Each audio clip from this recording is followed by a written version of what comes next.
air dan dampaknya pada peristiwa di bumi, serta kelangsungan hidup makhluk hidup.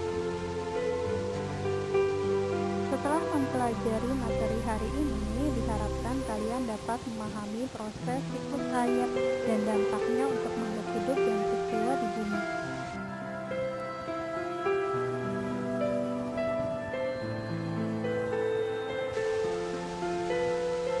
Faktor-faktor yang mempengaruhi siklus air dalam tanah.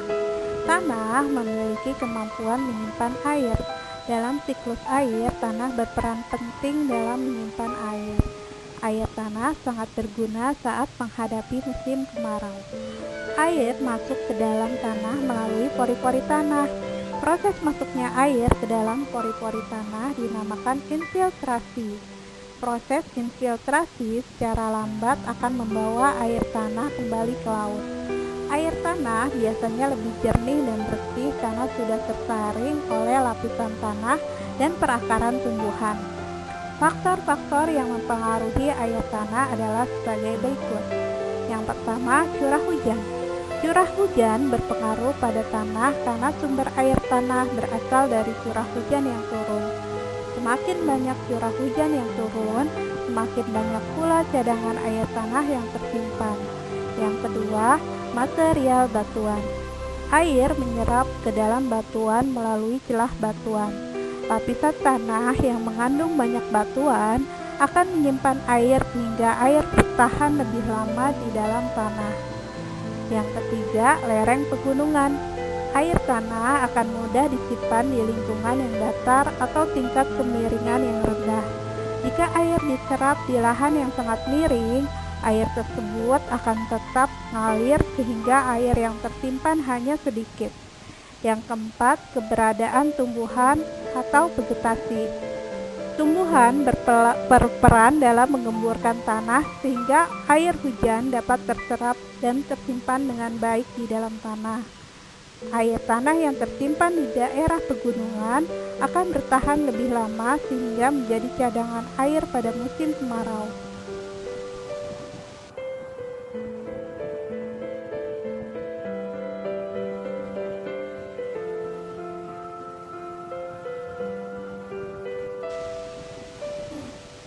Pengaruh siklus air pada musim kemarau. Air bermanfaat bagi kehidupan makhluk hidup di bumi. Adanya siklus air menyebabkan ketersediaan air di daratan tetap terjaga. Siklus air dipengaruhi oleh suhu lingkungan, cuaca, hujan, dan keseimbangan lingkungan. Salah satu tahap siklus air adalah evaporasi. Evaporasi adalah penguapan air dari permukaan bumi menuju atmosfer.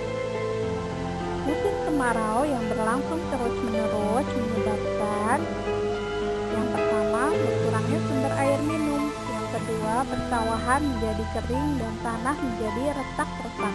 Yang ketiga, banyak hewan yang akan mati karena tidak mendapatkan sumber air.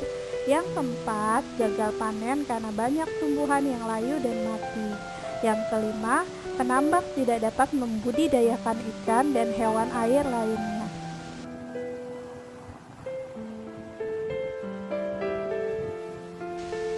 Musim kemarau juga menyebabkan terjadinya kekeringan.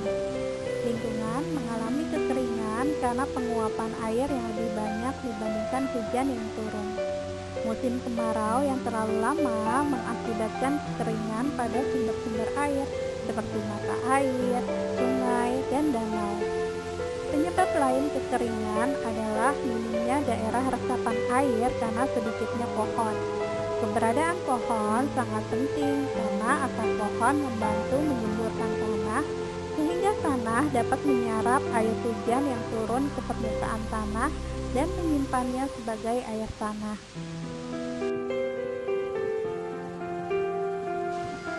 Kualitas air yang baik untuk makhluk hidup dan lingkungan sekitar. Kualitas air yang baik sangat berpengaruh terhadap kehidupan makhluk hidup dan lingkungan di sekitarnya.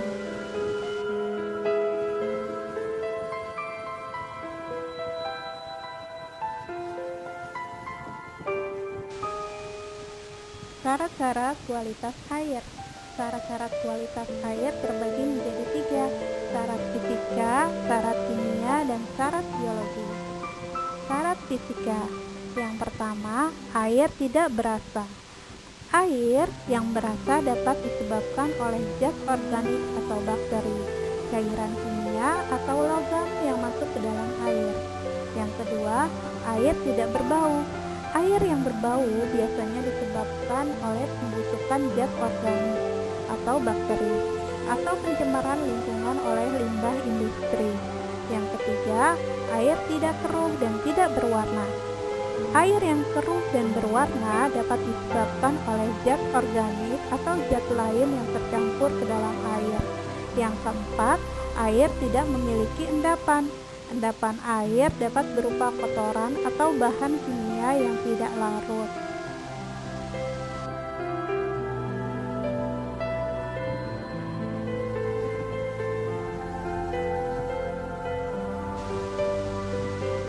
Syarat kimia. Yang pertama, memiliki tingkat keasaman yang normal. Yang kedua, air tidak mengandung bahan kimia beracun. Syarat biologi, air tidak mengandung bakteri patogen. Bakteri patogen adalah bakteri berbahaya jika dikonsumsi oleh makhluk hidup tertentu.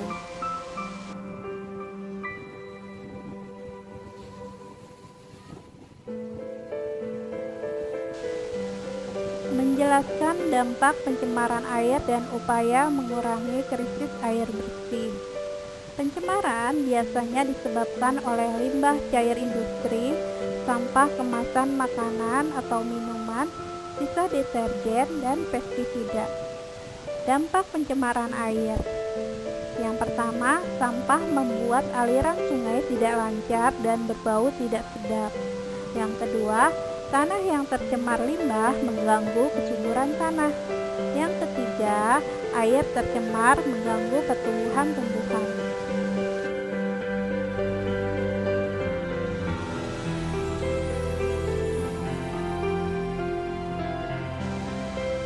Menjelaskan cara-cara memelihara ketersediaan air bersih. Ketersediaan air bersih yang ada di permukaan bumi sangat terbatas. Oleh karena itu, kita harus memperhatikan hal-hal yang harus dilakukan dalam menjaga kualitas air dan cara memeliharanya. Perhatikan tindakan penghematan air berikut. Yang pertama, mencuci pakaian dengan air secukupnya. Yang kedua, menggunakan air bekas mencuci beras atau sayuran untuk menyimpan tanaman. Yang ketiga, menghemat air ketika mencuci kendaraan. Nah teman-teman, selanjutnya silakan mengerjakan tugas kita, yaitu di buku Bupena 5D halaman 86 nomor 1 sampai dengan 5. Dikerjakan di buku tulis ya teman-teman dengan tulisan yang rapi.